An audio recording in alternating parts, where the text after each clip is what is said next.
We've seen protests, walkouts and sit-ins, but will any of it make a difference? Welcome to Young Voters Question Time.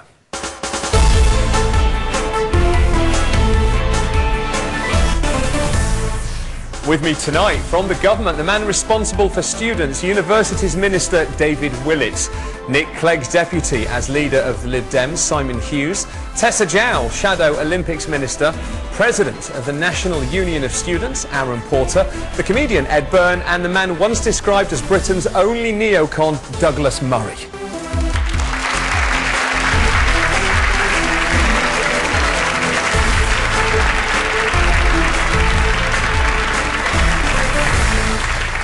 Okay, let's go with the audience. This lady there on the front row, good evening. Good evening. As a student who's currently struggling through university, I can guarantee you I wouldn't be able to stay at university unless I was working full-time. And I'm very, very worried about the future, the practicability of being able to pay back such a crippling debt. Let me assure you that raising tuition fees by the amounts that you're suggesting is going to put off a lot of students, especially those from very underprivileged backgrounds. So if I may direct a question very directly to David Willetts. Can I ask you a quick question before you ask that question, David Willetts? Would you consider voting Lib Dem in the future? No. Okay. Your question, please. If I can ask you a very direct yes or no question.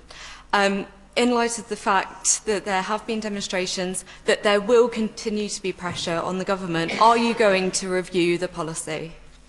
I don't think that we can review the basics of the policy because... Sorry, no, it was just yes or no. Because we are trying to ensure that universities are properly financed, and I believe that what we're proposing is fair because we are reducing the amount people have to repay per month. And if I may say so, I thought the fairness issue came up when the previous questioner asked about her law course. And I fully understand that she wants to go to university and wants to study law.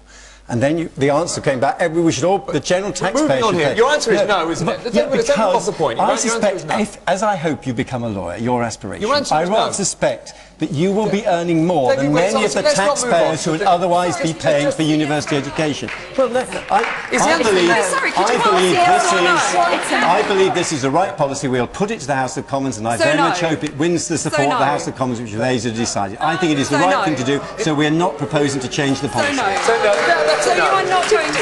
Is it dispiriting for students that when they protest, today's protests there were some scuffles are relatively peaceful, and people are always told, well, we live in a democracy, of course it's great that people can protest, but their voices aren't listened to, are they? And I know this is where we started, but it doesn't matter how passionate people get. You were never going to review that policy, irrespective of how big the protest was today. What has happened is over the weeks and months that we've had since Lord Brown's report came in, quite a lot of work has been done to try to tackle the problems that people have been raising. That's why we've spent a lot of effort at how do you ensure that you can raise the threshold? How do we pay for that? How do you ensure that the high interest rates that Aaron is worried about don't hit you until you're earning way above average earnings? We're going to design a national scholarship scheme, which Nick Clegg insisted on, so that we can, and I hope we can work with students and experts to get a fair national scholarship. So a lot has been done to try to ensure but the answer to the basic question is still no. families are not put off, because that's very important. Richard, there's been one major change. The Brown report said there should be no limit. There should be no cap on fees. That's another point. Yeah? And the most important thing we insisted on is that there should be a low as cap as possible. The Lib Dems? Yeah. We were really clear. The Conservatives against the cap, no, I mean, I don't know what view David took, but we were clear, and David will bear this out, that we wanted as low a cap as possible. Now, we could have had it lower, but that would have been at the expense of adult education, of people who go to university later in life, possibly of the 70,000 new apprenticeships. So in the end, it was a choice that had to be made. We have a cap. And Lord Brown recommended no cap, which could have been 10,000, 12,000, 14,000 feet. Very briefly. Yeah. Go on. The pressure will not stop until you do listen. Okay. And what does that mean? No, wait. What does that mean? The pressure from students. What do you mean by pressure? This is such a fundamental investment in the future of this country, and young people, academics, and teachers alike are all recognising that. We will not stop putting pressure on the government. What do you mean by pressure?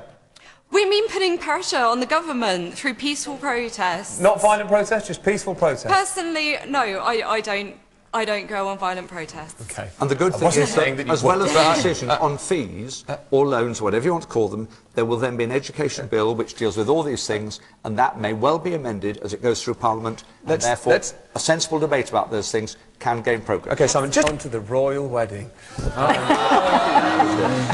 Thank you to the panel and to our audience, and thank you to you as well, particularly if you have taken part on Twitter or on Facebook. But from all of us here, good night.